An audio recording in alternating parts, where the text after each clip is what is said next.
Advertencia, protestantes que me escuchan. Si alguno se atreve a añadir algo, Esos son los testigos de Jehová que le añaden.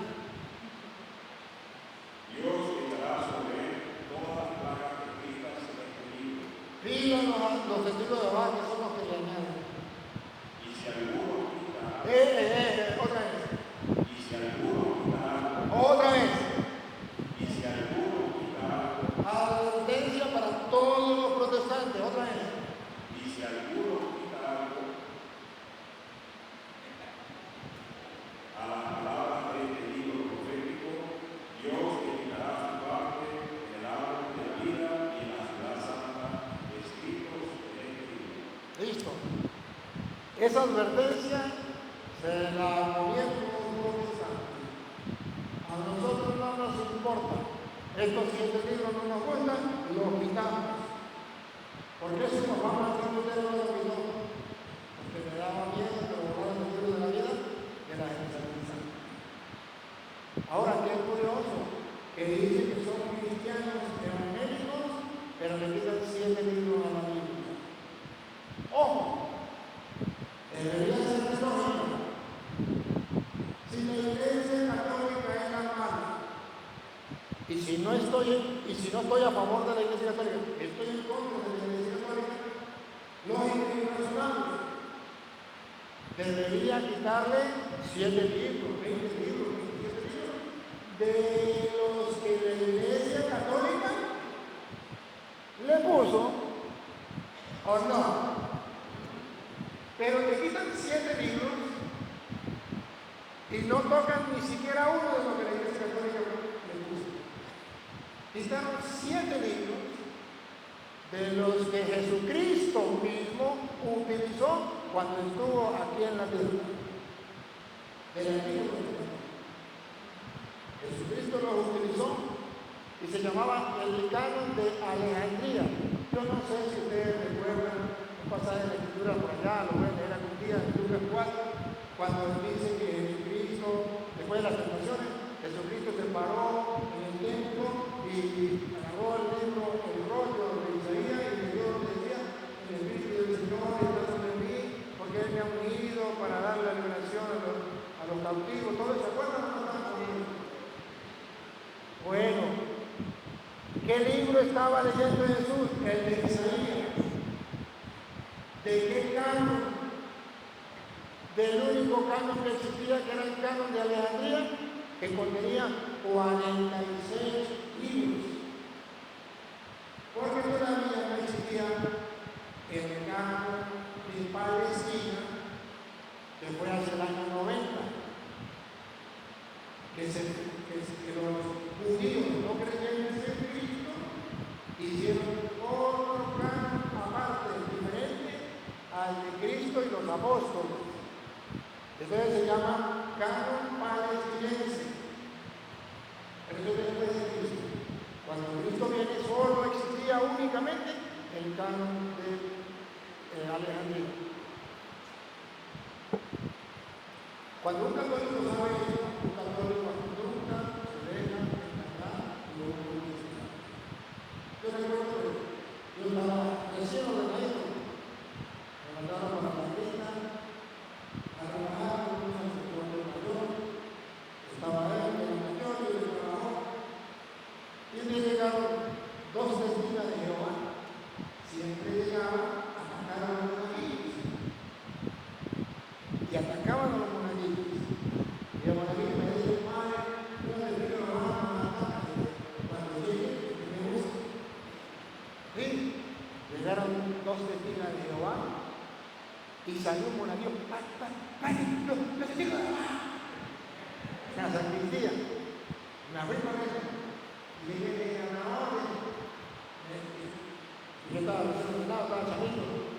Y dije: ¿usted es sacristán? Sí, a la orden. Yo le voy a decir la verdad.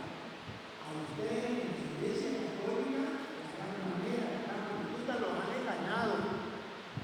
Los curas que tienen engañado a ustedes. Ustedes deben convertirse y creer en la palabra de Dios. Creer en la palabra de Jehová.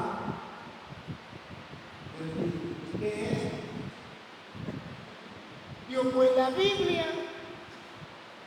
Agarra la Biblia. Pues la Biblia es la palabra de Jehová. Ah, señora, usted está loca. ¿Quién le dijo que esa es la palabra de Dios? Es un libro cualquiera. ¿Qué palabra de Dios? Ni que nada. Ah, ¿y por qué palabra de Dios es eso? ¿Por qué no es palabra de Dios un libro que yo escriba sobre Dios? No, eso no es palabra de Dios. La señora topea los ojos y dice, ¡ay! Usted está blasfemando. ¿Cómo va a decir que esto no es palabra de Dios? Y le dice, está bien, no se me altere. Convénzame a mí que eso es palabra de Dios. ¿Cómo hago yo para creer que eso es palabra de Dios? ¿Quién lo dijo? A ver, díganme usted, señora, ¿quién le dijo que eso es la palabra de Dios? Dijo, pues, el superintendente. Y yo le dije, ¿quién le dijo al superintendente que eso es la palabra de Dios? Dijo, no sé. Le dije, vaya y averigüe y viene mañana. Porque si a mí un loco me dijo que eso es la palabra de Dios, yo no lo puedo creer. Tiene que ser alguien que tenga mucho peso en la historia, que venga de Dios para creerle y que me diga que es palabra de Dios para yo creer que es palabra de Dios. Vaya, pregúntele a su pastor, a su superintendente, quién hizo la Biblia y quién le dijo que eso era palabra de Dios para yo creer que eso es palabra de Dios. Yo no le creo. Le dijo, sí, yo vengo mañana. Le espero. Pero antes, como yo sé que a lo mejor no venga, debo decirle que averigüe para que se dé cuenta que quien hizo la Biblia y quien dijo no, porque es la palabra de Dios, fue la Iglesia Católica. Y por eso el mundo entero sabe que es palabra de Dios, porque aquella iglesia que Cristo fundó y tiene autoridad, nos dijo que es la palabra de Dios. ¿Usted cree que vino al otro día? Duré un año esperando que fuera y no fue. Ahí está la respuesta a su interrogante. Ahora, hay muchas traducciones. Sí, hay muchas traducciones. Y hay un problema, porque hoy día cualquier persona puede hacer su traducción. Incluso los testigos de Jehová tienen su propia imprenta. Y la traducción también me voy a poner como quiera. La Biblia de los testigos de Jehová no es Biblia. Es una adulteración de la palabra de Dios que se ponen porque ellos tienen su propia imprenta y hacen lo que quieran con ella. Las otras denominaciones, las otras sectas, tienen más respeto hacia la palabra de Dios. Le quitan 7 libros. Pero las otras cosas las traducen con sinónimos que usted no conozca, para que usted entienda a lo mejor las cosas. Si en la Iglesia Católica, por ejemplo, llamamos obispo, entonces ellos no ponen, por decir algo, algunos no ponen obispo, pueden poner vigilante. Usted y yo conocemos los presbíteros. Entonces ellos dicen, vamos a colocarles ancianos. Es lo mismo. En el lenguaje de nosotros los católicos, presbíteros sabemos que es. Anciano pensamos en el viejito. Y no es. Para el pueblo judío un anciano era un dirigente de la comunidad. Pero no cambia. Ahora, ¿cómo saber nosotros que una traducción es católico? No sé, mirando a las primeras páginas de la Biblia, donde tiene que estar autorizada esa Biblia por un obispo. El obispo de tal parte autorizado. Entonces ahí la podemos ir más. Si no trae la autorización del obispo, no hay mucho que podemos hacer. Eso es lo que podemos hacer. Ahora, claro, la Biblia fue escrita en hebreo, arameo, griego, y nosotros no sabemos nada de eso, pues entonces tenemos una traducción para poder entender. Ahora, a través de la traducción se pierde mucho de lo que quiso decir la palabra de Dios, eso es verdad, pero Dios escribe recto también. Otra pregunta, otro que quiera preguntar. Venga para acá, acérquese para acá, acérquese para acá. Las dos, venga, haga fila aquí. Para no perder tiempo, haga fila.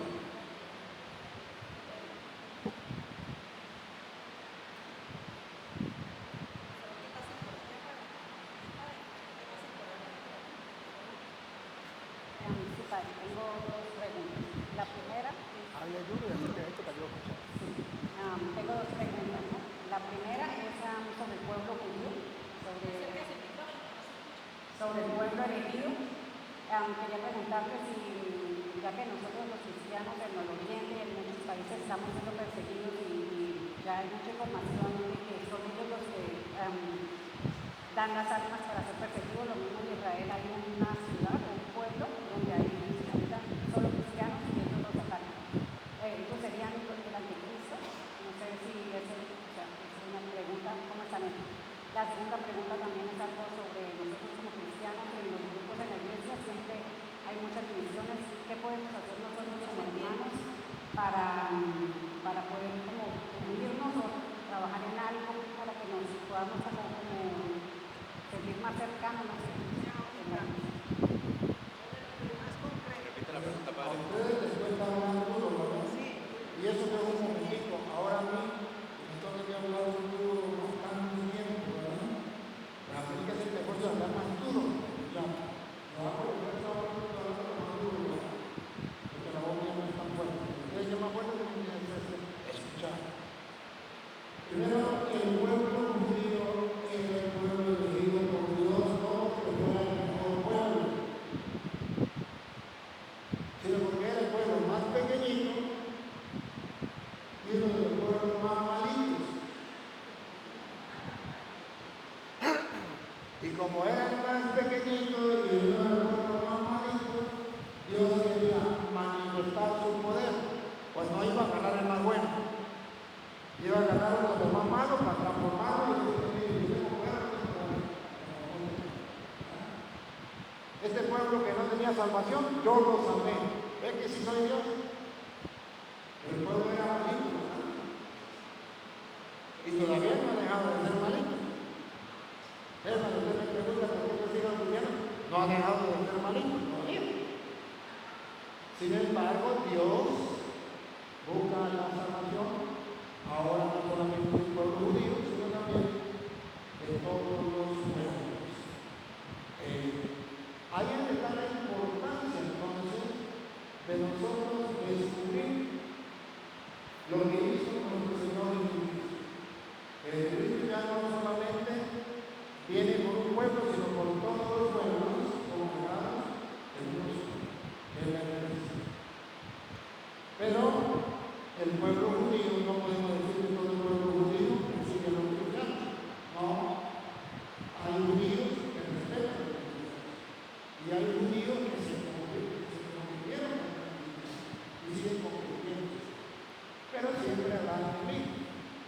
Así como en el tiempo de Jesús, quienes mataron a Jesús, los judíos. ¿Y de dónde venía Jesús? Del pueblo judío. ¿Y cuál era el pueblo elegido por Dios? El pueblo judío. Pues si mandó a Cristo, no nos mataron a nosotros.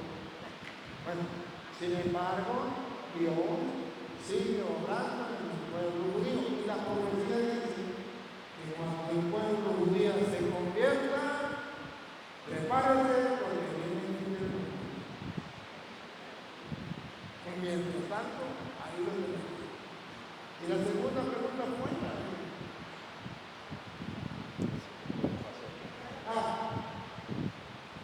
la segunda la respuesta está en 1 Corintios, capítulo 17, capítulo 11, versículo 17.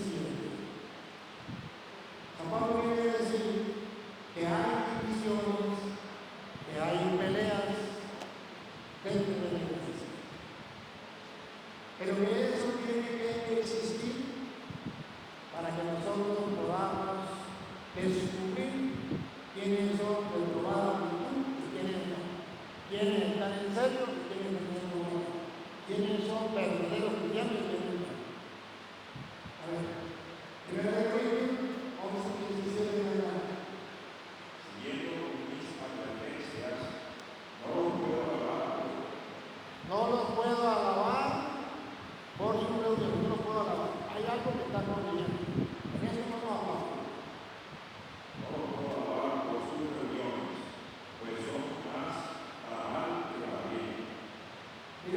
se reúnen en la Iglesia Católica más para mal que para bien. Eso es posible. Ya existe verdad. En primer lugar, según me dice, cuando se reúne como iglesia, se notan divisiones entre ustedes.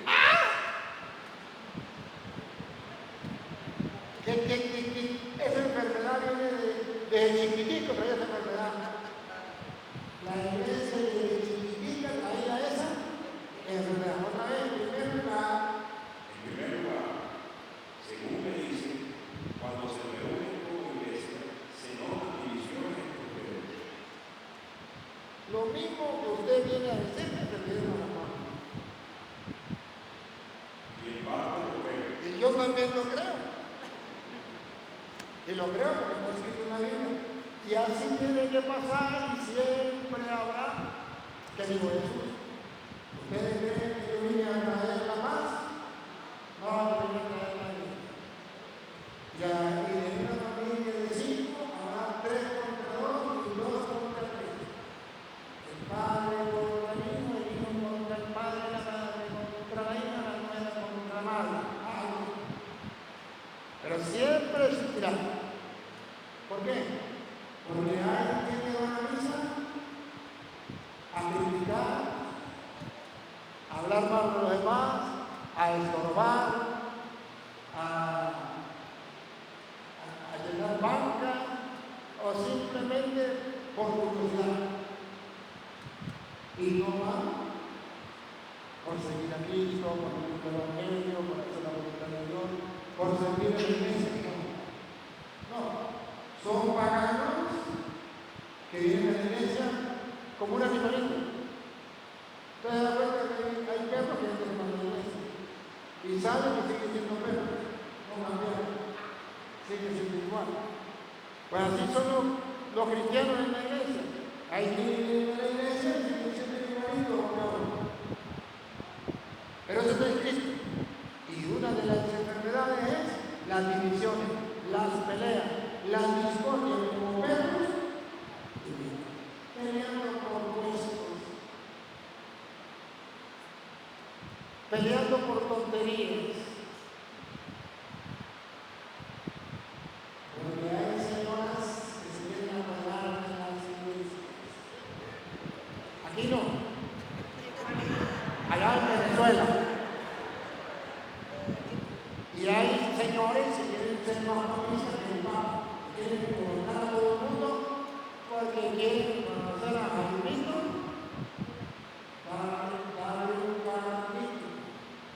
Ustedes cuando se le da un cargo en la iglesia, se le sube el impuesto y tratan de pasar como basura. Y tratan de demás que aquí lo importante en la iglesia soy yo. Díganme los secretarios. Cuando yo voy a una iglesia, lo primero que pienso, ¿cómo será la secretaria? ¿Con qué me va a salir? ¿Cómo me va a hablar? Y siempre le pido a Dios, Señor, que la secretaria de esta iglesia donde yo no conozco, me trate bien. Uy, porque tiene unas caras de amargadas que no la quieren nada. Gracias a Dios la de aquí no la conozco, no sé si algo no. Pero bueno, de todas maneras, ese es el problema que tenemos dentro de la iglesia. División. Ahora, en parte lo creo. Y escuchen lo que viene. Incluso tendrá que haber facciones. Otra vez. Lupita.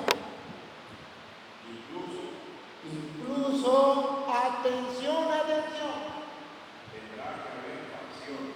Tendrá que existir fracciones.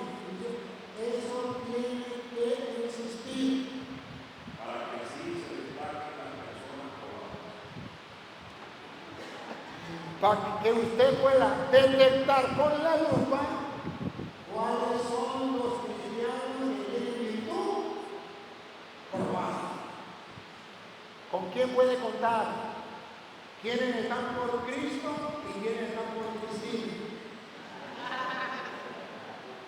o quienes están por Cristo en la iglesia, o quienes están por fama, por poder, por lo que sea, o por el cura. Si me cambian el cura, me saco de la iglesia. Si me cambian el cura, no voy más a misa.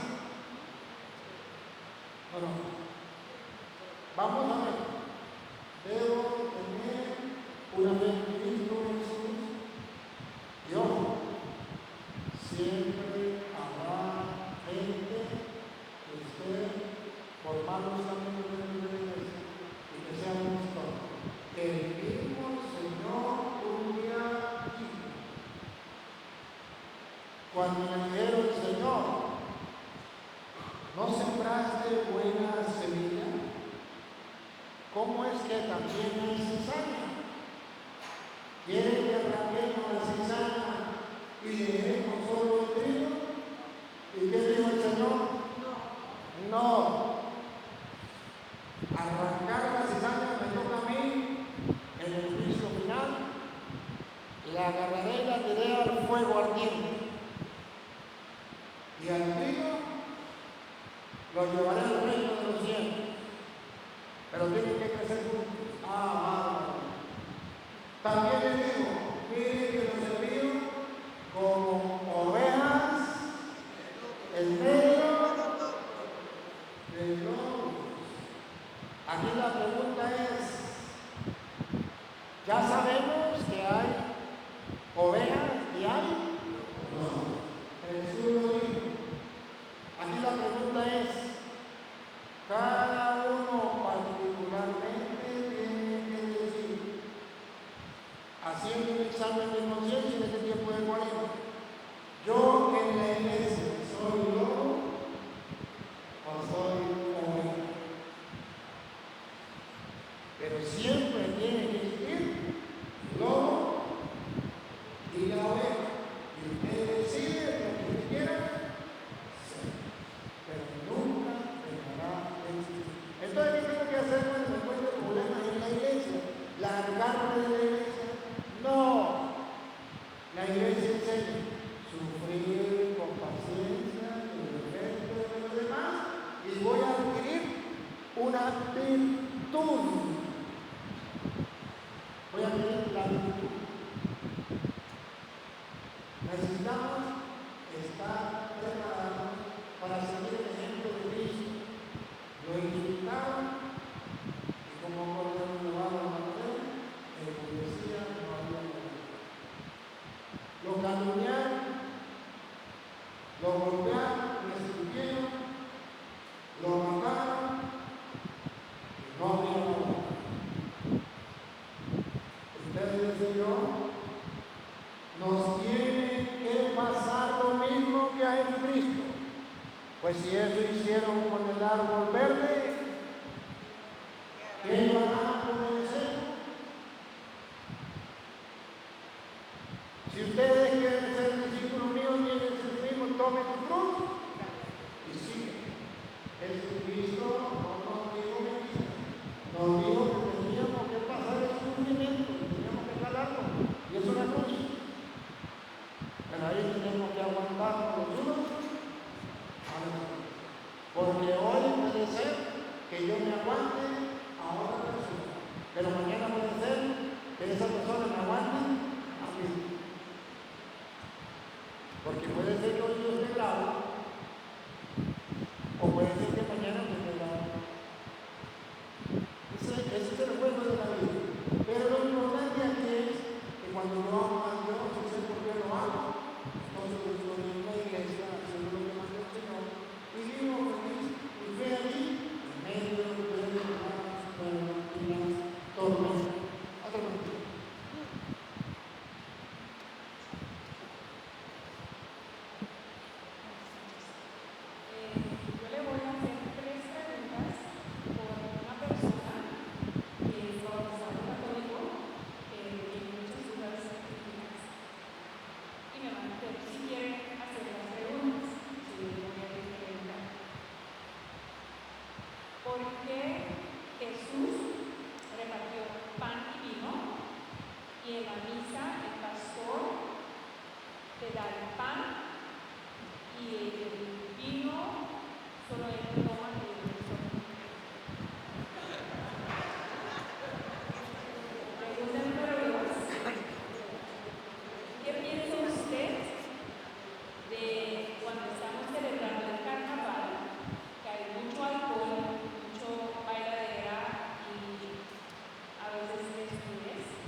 Decía ahí para que me acuerde la pregunta. Ah, ok.